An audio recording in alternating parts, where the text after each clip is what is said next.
Dan seperti pada umumnya virus, jika kekebalan tubuh kita baik, kitanya kuat, sebenarnya tubuh kita akan menang ya atas virus ini. Ada gejala awal yang harus kita waspadai nggak dok dari kanker serviks ini? Untuk gejala ini adalah sesuatu yang memang agak sulit. Karena pada dasarnya kanker mulut rahim ini di tahap awal, di stadium awal itu justru tidak bergejala. Halo sahabat KCK, kali ini kita bertemu dalam episode perdana Bincang Sehat KCK. Nah, kali ini kita mau bahas tema tentang kanker serviks nih. Kenapa kanker serviks? Karena kanker serviks ini masih merupakan penyebab kematian pada wanita, terutama di Indonesia.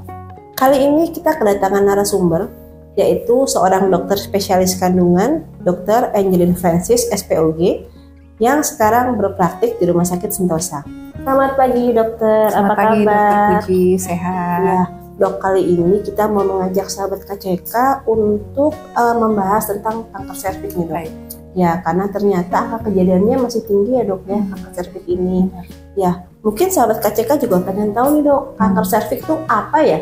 Baik, jadi kanker serviks itu mengacu dari katanya ya, kanker dan serviks, di mana kanker itu merupakan pertumbuhan yang sifatnya ganas ya. Ganas ini karena dia mampu membuat pembuluh darah sendiri dan dia bisa merusak daerah sekitarnya, yaitu sel-sel yang sehat. Kemudian serviks itu sendiri merupakan bagian dari organ dalam wanita yang juga kita sebut dengan mulut rahim. Nah, jadi harafiahnya secara definisi kanker serviks itu merupakan keganasan yang terjadi pada mulut rahim perempuan. Oh gitu ya dok ya. Lalu ada berapa sih dok jenis kanker serviks ini dok? Oke dok, jadi untuk jenis kanker serviks nih agak tricky ya. Jadi kita harus lihat dulu kalau memang sifatnya sudah menjadi kanker, itu terbagi dari di mana posisi dia pertama kali terjadi. Apakah di bagian luar rahim, kita biasanya sebut squamous cell carcinoma, atau bagian dalam dari mulut rahim kita sebut dengan adenokarsinoma, atau merupakan gabungan keduanya, dan masih banyak tipe-tipe lainnya. Nah, namun jika belum menjadi kanker, kita sebut dengan lesi prekanker. Nah, ini yang memang cukup populer ya, cervical intraepithelial neoplasia kita sebutnya, atau CIN. Nah, itu ada CIN 1, 2, dan 3. Biasanya kita bagi low grade ya, dan juga high grade. Nah, kurang lebih pembagiannya seperti itu dok. Oh gitu dok. Lalu untuk kanker serviks ini, penyebabnya apa ya dok? Kenapa sih kita tuh bisa sampai tahu-tahu kena kanker serviks gitu dok? Oke, nah jadi untuk penyebab memang seperti kanker pada umumnya dok, kanker itu adalah sesuatu yang membutuhkan penelitian secara berkepanjangan. Namun untuk kanker serviks kebetulan ditemukan bahwa secara umum mayoritas kanker serviks itu disebabkan oleh infeksi dari human papilloma virus yang juga kita singkat dengan HPV. Nah, virus ini biasanya bisa ditularkan melalui kontak seksual. Dan seperti pada umumnya virus, jika kekebalan tubuh kita baik, kitanya kuat, sebenarnya virus ini akan tubuh kita akan menang ya atas virus ini, kekebalan tubuh kita. Namun pada beberapa orang memang kekebalan tubuhnya kurang atau paparannya terjadi terus-menerus atau ada faktor lain yang mungkin belum diketahui sehingga akhirnya berlanjut menjadi lesi prekanker dan akhirnya menjadi kanker serviks. Oh gitu. Berarti kalau dari tadi penyebab yang sekompleks itu ada faktor resiko tersendiri nggak dok? Kira-kira seorang tuh lebih beresiko kena kanker serviks dibanding yang lain gitu? Kira-kira apa dok? Ini pun masih banyak penelitiannya dok, namun beberapa faktor risiko yang memang sudah diketahui biasanya kita lihat apakah orang ini cenderung bisa mendapatkan paparan virus HPV tersebut lebih sering atau dia memiliki daya tahan tubuh yang jelek. Contoh, paparan yang lebih sering artinya dia melakukan hubungan seksual yang lebih banyak dan lebih awal daripada orang-orang pada umumnya. Dalam hal ini dia menikah di usia muda di bawah 20 tahun, beberapa literatur menyebutkan di bawah 17 tahun ya, atau dia berganti-ganti pasangan, sehingga memang faktor risiko yang tinggi juga ditemukan pada orang-orang yang merupakan pekerja seks komersial seperti itu. Atau orang tersebut memiliki penyakit-penyakit yang kurang lebih bisa menurunkan daya tahan tubuh, contoh HIV/AIDS atau infeksi menular seksual dan lain-lain. Beberapa faktor risiko lain yang juga bisa membantu sehingga badan kita lemah seperti merokok bisa ya. Beberapa literatur juga menyebutkan pola makan, pola hidup yang kurang sehat. penggunaan pil kontrasepsi, tapi ini sepertinya terkait dengan intensitas hubungan seksual. Mungkin itu dok yang bisa sampai sekarang ditemukan. Ya berarti nanti sahabat KCK nih sebagai wanita kita harus waspada ya terhadap faktor-faktor risiko tadi ya dok. Benar, ya mencegah benar. itu lebih baik ya dok. Benar. Lalu nih dok, sahabat KCK juga mungkin pengen tahu kapan sih kita harus mulai menyadari bahwa kita tuh kena kanker gitu. Maksudnya ada gejala awal yang harus kita waspadai nggak dok dari kanker serviks ini? Baik, jadi untuk gejala ini adalah sesuatu yang memang agak sulit. Karena pada dasarnya kanker mulut rahim ini di tahap awal, di stadium awal itu justru tidak bergejala. Hampir tidak ada gejala. Mungkin gejala-gejala yang istilahnya kita sebagai perempuan mengalami sehari-hari seperti keputihan. Nah, itu sesuatu yang cukup umum ya dialami perempuan dan itu kadang-kadang disepelekan. Padahal sebenarnya sudah terjadi proses tersebut ya dok. Nah pada tahap selanjutnya kadang-kadang setelah mohon maaf berhubungan seksual dengan suami kok terjadi perdarahan di luar siklus haid.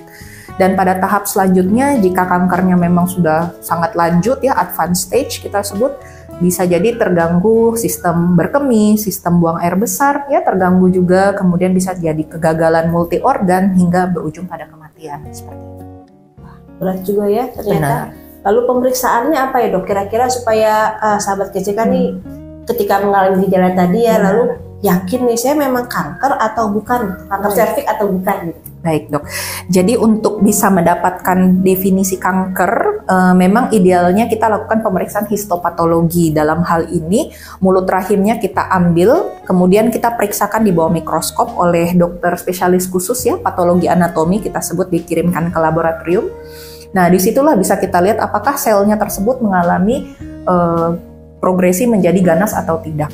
Nah, namun untuk pemeriksaan sederhana, biasanya kita bisa melakukan sesuai program yang selama ini ada berjalan ya di pemerintah, seperti inspeksi visual asam asetat atau IVA yang memang sangat umum dilakukan ya dok ya.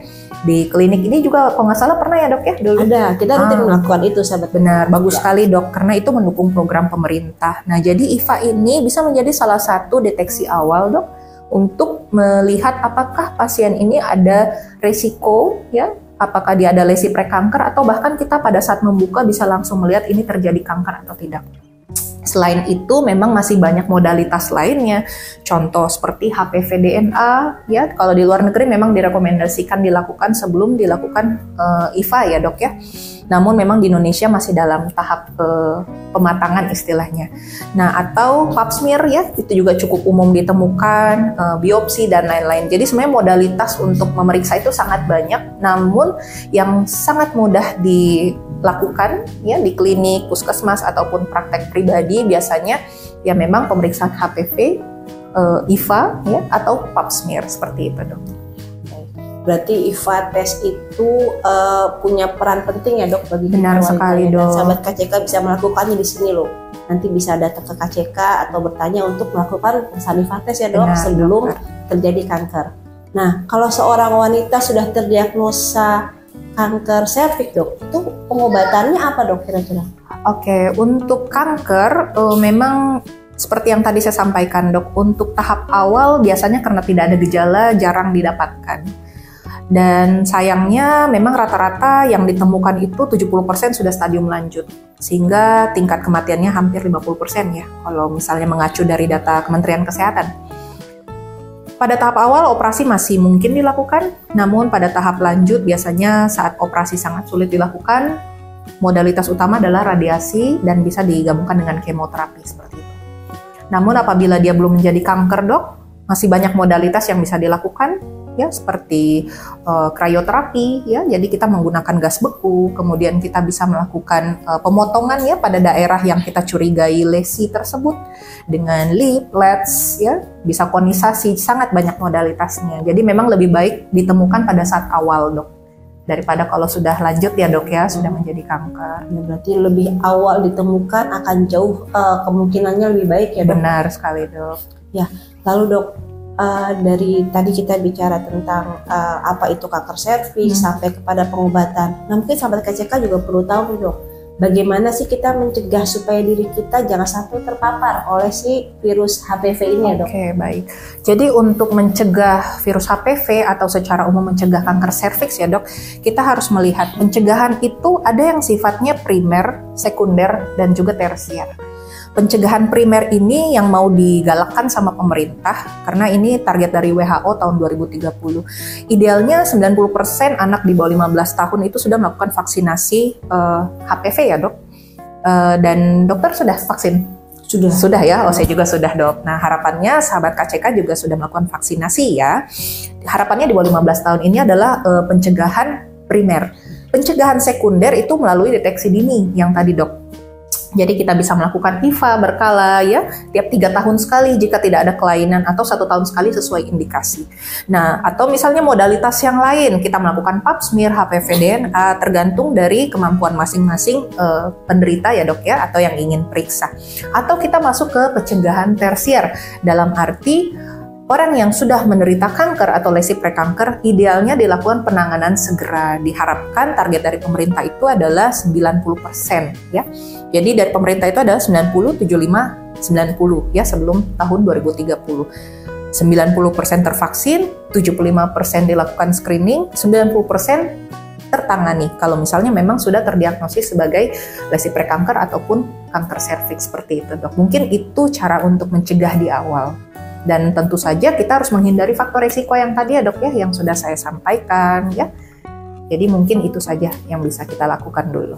Berarti ini sangat perlu kerjasama banyak pihak ya dok. Benar ya? sekali Termasuk dok. juga dari sahabat KCK sendiri nih, selaku wanita yang mungkin harus lebih sadar kalau nanti anak-anaknya di sekolah divaksin ya dok. Benar ya. Jangan sekali. menolak lah ya, karena ini penting sekali untuk di masa depan. Karena kanker serviks ini masih merupakan momok ya dok di Indonesia dok, masih banyak yang belum tertangani karena mungkin tadi ya di fase awalnya itu tidak menampakkan gejala. Benar sekali dok. Baik dokter Angel, terima kasih sekali atas kesempatan dan dokter. waktunya.